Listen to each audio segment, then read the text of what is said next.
Hello, Moncescans! It's your Mama Mo here. Are you ready for a new kitchen discovery? I discovered a recipe for soft butter rolls. I think this will go well with our main dish of roast beef and ham for the Canadian Thanksgiving. Special shout out to Heather from the Needy Homesteader. Thanks so much for this lovely recipe. In goes the instant yeast and sugar in the warm water.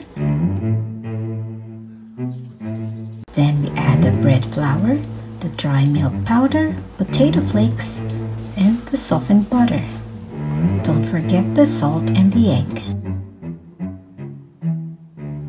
I use the dough hook to mix everything in the bowl. Add the flour gradually, and when the dough doesn't break up anymore, continue to knead for about 5 to 7 minutes.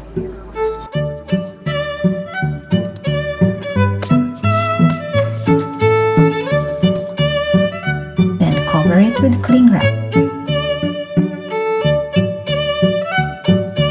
I used a bench knife to cut up the dough into about 24 small pieces. Roll each dough piece into a ball by tucking it in.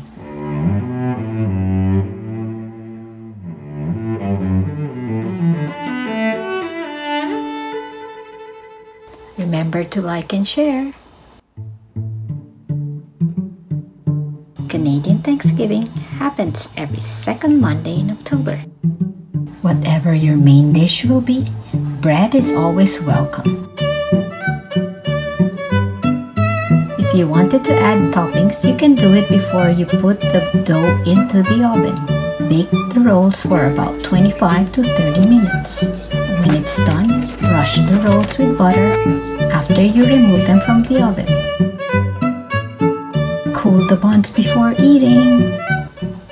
If you haven't subscribed to my channel yet, please do, so I can share recipes and my other discoveries outside the kitchen.